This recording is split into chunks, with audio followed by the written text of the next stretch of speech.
Hello all. I thought I'd make a cuttings video for you.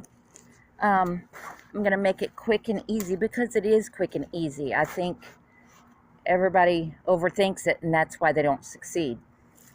I forgot about mine and that's how I learned.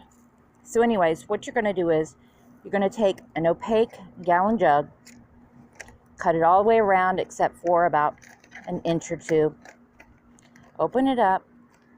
You're going to put 70% perlite and 30% peat, sphagnum peat moss, or coco coir. I like using coco coir. But you want it extremely light and fluffy. Your roots cannot grow in heavy soils. If something roots and the cutting does take, if you put it in thick soil, those little thin fragile roots are not going to grow. The key is really good drainage. And on the bottom of the pot, you're going to stick a bunch of holes with a drill. I just jabbed them in there. But anyways, you're going to wet this down with the holes in the bottom. You're going to take your cuttings. And this is the mistake I made.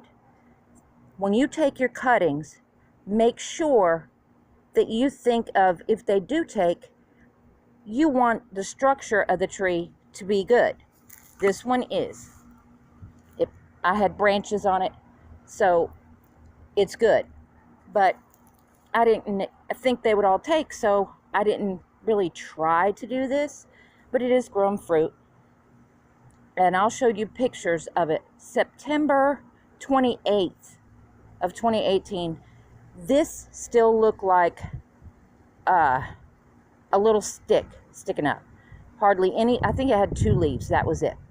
When you take your cuttings, don't take something, now I'm left with a tree that now I have to kind of cut off some branches to shape. Try to cut like straight ones like this, and make sure they can't be too tall for the middle of the jug. And what you're going to do is you're going to cut all the leaves off except for the top, or cut them in half so they don't drain energy. And on the bottom, you're going to remove these. Sorry, little fruit. It had a little fruit on it. But you're going to remove these. I scraped a little bit on the bottom. I don't think it mattered because half mine were scraped and half weren't. But don't scrape it a lot.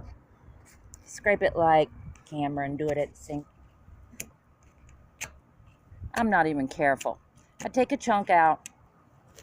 I don't know if that's the part of the roots or not, but I scrape it just a little bit. But make sure you've got a couple of nodes to go underground. I don't use rooting hormone or anything. So I'm going to remove these leaves. Some of these. So that's all you got.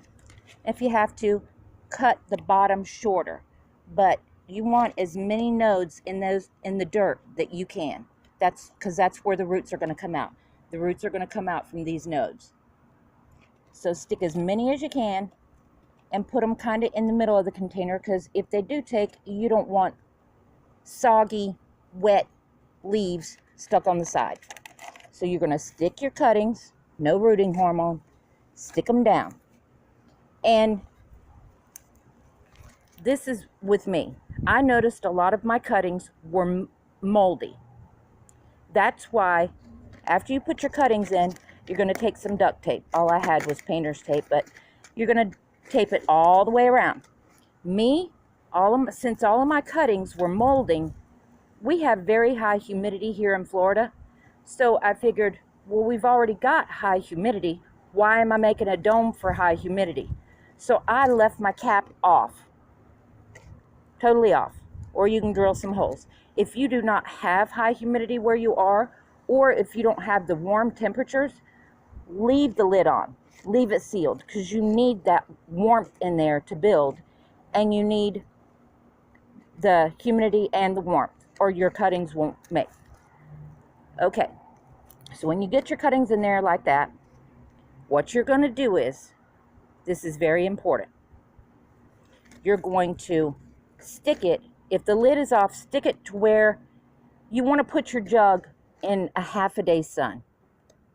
it don't really matter, but I like mine to get half a day's sun. Doesn't matter if it's morning or evening. But after you water it, you're going to put your jug down. Put it by something that you already come by to water every now and again. Don't put this tray in the bottom and leave it filled all the way all the time, or your cuttings will rot in there. You don't want that. So let it dry out. Every now and again, spray some water in here or put some water in the bottom. But don't let it sit in water.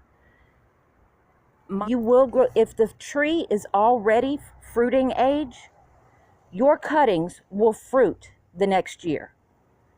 If you grow it from a seed, you have to wait 3, 4, 7 years for some fruits to fruit. But if you take a cutting, if you air layer, it is faster. But if this is somebody else's tree, or they give you a friend that gives you a cutting and you don't have access to the tree to air layer, you have to do cuttings. This is the way to do it.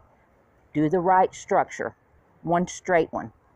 But anyways, after you put it down there and you water it every now and again, or you let the rain water in it through the top hole, in 2 months, now this is really important, in 2 months, you're going to go to that jug and you're not going to touch it. Do not touch the jug. Stay away from the jug. Don't even peer in the holes. Don't do it. Because I told you, put it there and forget about it. You're not going to count the days. You're not going to count the months. You're not going to pull it open.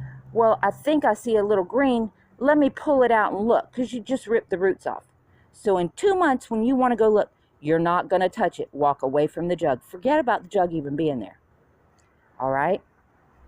Then you're looking at your other citrus. 2 more months go by, and you see the jug.